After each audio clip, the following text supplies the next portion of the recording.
Pernyataan dari Bung Abraham ini kan memang ya dia terkenal lumayan vokal ya, vokalnya lumayan keras bahkan pada saat menjabat sebagai ketua KPK. Makanya itu ketika dia dipanggil, diperiksa, bahkan di surat penyidikan itu SPDP itu tuh kan ada nama 12 terlapor ya. Dan ternyata nama dia itu masuk ke salah satu dari 12 terlapor itu. Sempat muncul perdebatan kan. Kenapa Abraham Samad yang tidak dilaporkan oleh Pak Jokowi juga diperiksa? Ada penjelasan bahwa ada sejumlah laporan tidak hanya dari Pak Jokowi tapi dari pihak-pihak lainnya kemudian digabung jadi satu karena beririsan dan akhirnya digabung dalam satu SPDP.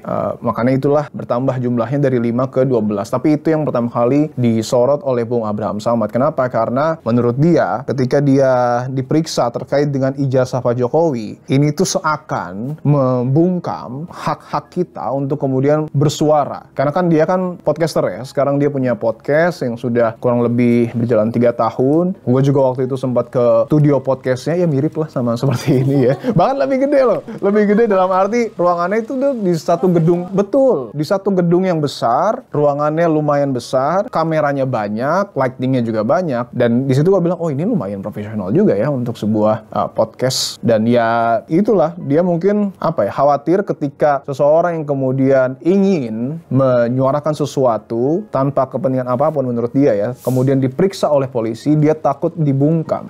Praktik-praktik seperti ini takutnya terjadi terus-menerus secara berulang. Karena dia juga kan menekankan bahwa ini tuh seperti mempersempit ruang demokrasi. Padahal hak kita untuk berpendapat, berekspresi, itu kan dijamin oleh konstitusi. Makanya ketika itu sebelum dia masuk ke Polda kan dia cukup keras ya menyuarakan hal itu. Terus gue nanya, terus di dalam ngapain aja bang? Karena kan dia ternyata lumayan lama ya. Kalau nggak salah itu dari jam 11 siang sampai jam 8 malam. Kalau menurut dia sih nggak ngapa-ngapain. Jadi itu dia didampingin sama ya mungkin penasihat hukumnya ya, anak-anak muda yang juga aktivis yang justru mendebat dari pernyataan-pernyataan penyidik yang menurut mereka mungkin ini tidak relevan. Salah satunya itu kan yang ramai soal tanggal 22 Januari. Kalau tidak salah di situ ada aktivitas ya ataupun konferensi pers, gue agak lupa. Tapi kegiatan yang kemudian dilakukan oleh TPUA dan menurut dia tidak ada kaitannya sama sekali dengan hal itu. Ini kan dia podcaster. Kenapa ditanyakannya soal yang menurut dia tidak ada kaitannya sama sekali? Memang di podcast itu kan gue di meja ya, di depan meja juga. Di situ tuh jadi kursi panas juga karena 5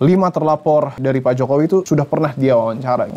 Bung Roy Suryo, Bung Risma Sianipar, Dr. Tifa dan lain sebagainya itu sudah pernah dia wawancara. Dan itu yang jadi pertanyaan dia, kenapa atribusi dia tidak sesuai dengan pertanyaan yang kemudian ditanyakan oleh penyidik. Untuk apa dia menjawab sesuatu hal yang mungkin dia tidak tahu. Tapi di situ gue juga mencoba gali ya. Dalam arti, kenapa sih Bung Abraham mengundang 3 orang ini untuk kemudian didalami, bahkan 2 orang lainnya yang kemudian jadi terlapor. Karena menurut dia, ini sudah menjadi polemik di tengah publik dan memang mungkin dia memposisikannya sama seperti media mainstream ya. Media mainstream pun membahas soal ini dan mungkin dia merasa memiliki hak yang sama untuk membawa mereka dan juga membedah apa-apa saja yang kemudian jadi pertanyaan di tengah publik. Itu sih sebenarnya ya kekhawatiran dia cuma itu ketika podcaster yang notabene-nya adalah cerminan dari publik untuk kemudian bersuara ini diperiksa oleh polisi, takutnya itu akan membungkam kebebasan kita untuk berekspresi gitu. Menarik.